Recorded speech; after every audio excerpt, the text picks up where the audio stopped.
Hi, I'm Karen Lustrup, and I am your astrologer here on YouTube. And we're going to be looking at Venus, love and relationships here, coming up here in the month of May 2014. And Venus, as we enter into the month here of May, it's concluding its journey. Just the last few degrees of Venus going through Pisces. So April has been a month that has been very creative for many, many of you. Venus rules creativity as it also rules love. And so it might have been a very romantic month where you've been able to kind of download and reach deeply within and also spiritually connect with your partner. And especially here on the last week of April, Saturn seemed to have given you a lot of good sounding, good structure in the work that you've been doing, the passion that you've been putting into it, and also grounding the love and relationship here with your partner as if something more stable has been coming into the picture here. And also a little bit earlier there in April, it had a beautiful trine there to Jupiter. But now what we're looking at May. And on May 3rd, Venus is going to finish up this cycle here in Pisces, where it visits every once a year for approximately a month at a time.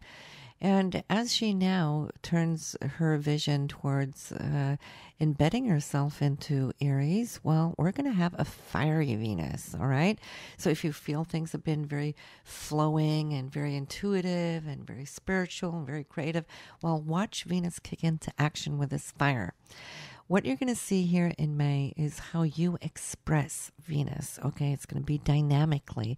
So in the entrepreneurial house or sign, should I say, of Aries, you're going to be that much more upfront, blunt, direct, and bold and courageous, and this is, if you are a female, this is how you're going to feel that goddess energy within you is going to know no boundaries. It's going to take everything on here and challenge itself, so to speak. And it looks pretty good for that. Now, if you are a male and you're listening to this, well, this is what you can expect from females around you, that they are going to be that much more taking on the initiative, not holding back, not being shy, but where they will approach you upright and direct. And I think this is what a lot of men can appreciate. So enjoy this month the best you can. This is your time for women coming up to you. And also, if you were a male, of course, Venus, you have Venus within you too. It's your feminine sign. So you might just see that the creativity that you've held also is going to take on a new energetic cycle here in May. What we can see as far as the transits and the aspects that Venus is going to make here this month, well, we have on the 3rd, like I said, May 3rd, she dives into and launches herself into Aries. And then we have on the 11th, we have the first aspect coming up, and this is Venus and Mars. And they're going to be a little at ends. They're going to be opposing one another. So Venus being the feminine end, Mars being the masculine end. If there's anything that needs to be sorted out between you and your loved one, this would be the time that it would surface. What I always like to advise when we see things coming up like that is to be forearmed and try to have these discussions prior to. Why wait till it blows up, right? That's when we get all that excess energy. We get all that stuffed resentment that wants to air itself. So in the week prior to May 11th, if you know there is a situation that's been laying there, especially from that Grand Cross there last month, well then, be wise. Bring it up yourself. That will be respected and it will be honored and it would be treated in a much, much better way where you can see eye to eye and work on your whatever disagreements or differences instead of having it flare up. Once we have a head-on collision, like we do when it's in opposition, well then the other party isn't really listening, are they? Not if you're the one blowing up, because then here we have drama and they shut their ears. Or it could be your partner blowing up on you, and then you will turn all defensive. And when we're in that mode, we don't really cooperate the best to our abilities. Because if there's any finger pointing, of course, then you lose contact with the other right there, right then. So in the days up to May 11th, sorry, this is what you want to be aware of, because you'll have a few signals there. A day or two prior, you will definitely know it's coming on. Now, to bring that a little deeper too, we're going to see just in those next coming days, this issue can linger for a while. So it's not just, a fallout and then kiss and make up, a half hour later. This is really something that's been eating away at you or your partner. And we'll talk about you single people too, okay? Right now I'm addressing the ones in relationships. But relationships can be many things. It could be somebody you work with, close one-on-one, co-workers. It could be any relation. It could be family relationships. It all depends. So it kind of includes all that. But this disagreement here on the 11th, on the 14th, it could just rear its ugly head because Venus will then create a square to Pluto, and Pluto won't let go. Okay, Mars can kind of come and go. Pluto won't let go unless we have found the solution, the answer, turned all stones, and looked under it for anything that can heal it. And this is what Pluto actually does. When Pluto erupts like a volcano, it's trying to heal pressure. Okay, and it may not be comfortable as it's happening right in the now, but the beautiful depth that you can get to, you can really get down deep here within yourself, within your partner, to turn this situation around to the point of really, healing this situation, moving whatever needs to go into the past, to be in the past, once and for all, and shut that door so it doesn't become a revolving door, where here we go again. We've been around this block before, same issue, same situation. So this is a great time for you guys to go deep. That's the 14th of May. And whether this is really working for you, you'll know already here on the 15th. Why? Well, because there's a surprise situation coming up here when Venus connects with and conjuncts with Uranus. Now, Uranus denotes change. If things have been done right, you guys are good to go. Here we have the new beginnings of the Plutonian energy, and Uranus that really wants change and bring it into this new frequency. If you haven't done it right, then this could even denote a split or an end, and then that's going to be it.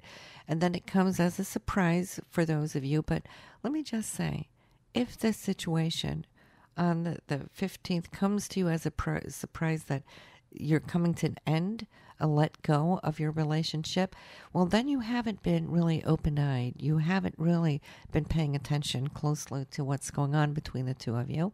Or it could be your partner.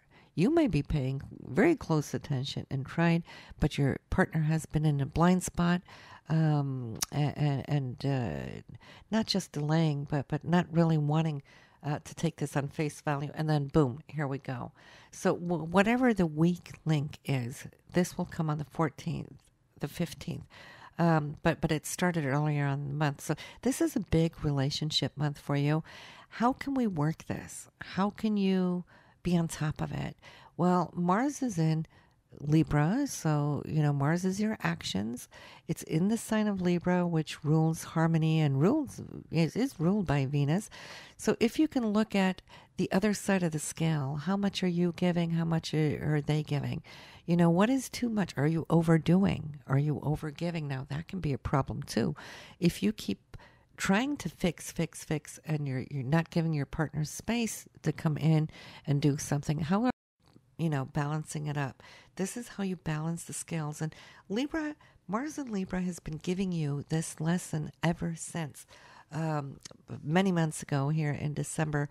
It's giving you an 8-month in-depth workshop, if we can put it that way, because normally it passes through this sign in 6 weeks. We have nearly a full 8 months of processing how to live with, how to deal with, how to incorporate, integrate this balance with people around us, especially those that we have close, that we love, right? So be aware of that. Now, what is the lesson of Jupiter here in this square? Well, that is all about honing in on nurturing aspects. And it goes with the same. It's squaring this Mars in Libra. So it's like, once again, you need to ask yourself, are you nurturing it too much? If so, the scales are off. Are you nurturing it too little? Do you need to take it more seriously? Well, then you need to wake up and add into and appreciate your partner before your partner will want to split from it, because we have this separation energy that it's lurking here. The other end of it is Pluto. Pluto's trying to transform, and we're still looking at this grand square of Pluto, Jupiter, Mars, and Uranus. So Pluto here is saying, well, if this is viable, if there's definitely, a future, there's a destiny here, well, then, I'm going to slip this by, but not without, getting through a couple of tests. So you're being tested big time, and so is your partner, and hopefully they are awake enough to really see that this is time to purge the old and open up to induce new. And the new comes with Uranus. Uranus is that fourth corner of this square. Uranus will always be the big rebel, always wanting to stand up against repression or oppression. If there's any aspects of your relationships here that feels like it's in crunch time, where things have been difficult, well, Uranus doesn't want to put up with it. The great thing about Uranus is that it can release really quickly. Okay, it doesn't have patience. Saturn can work through things. Uranus doesn't. Uranus is like, if this is good, if it behooves the relationship and behoove change, I'm all for it. But if it's more of that same old stuff, not doing it. Uranus is what helps us get up out of the rut and create this newness. And it being in the sign of Aries, of course, is very fiery. It will make decisions and not look back. Okay, it's the entrepreneur. It's the one that's always wanting to move ahead and be strong and very self-reliant. So the message for you is to be self-reliant. Trust yourself. Trust what it is you want to see in your relationship as perfect, or where we can perfect. Nothing's ever fully perfect, but where can we perfect it? Work towards it, right? So looking at relationships here this month, when Venus here conjuncts with Uranus on the 15th, it's not only triggering Uranus' need to liberate and free itself up, but it's also triggering this grand square of Mars, of Jupiter, of Pluto. So, it's a biggie, so be ready for it. Between the 1st and the 15th, you have time to really think. You had good, ample time in April to look at what is important to you, what gives you security, what grounds you, where you want to expand with love. April was all about, wanting to look towards a horizon that can give and ensure you those qualities that you want in your love relationship. But now is time to work towards it, towards the 15th. And like I said, if you are really wise, speak of it. Speak of it before it comes on its own, because that's going to be worse. But the good thing is that this Venus knows what it wants. Okay, it is a fiery Venus. You're going to stand your ground.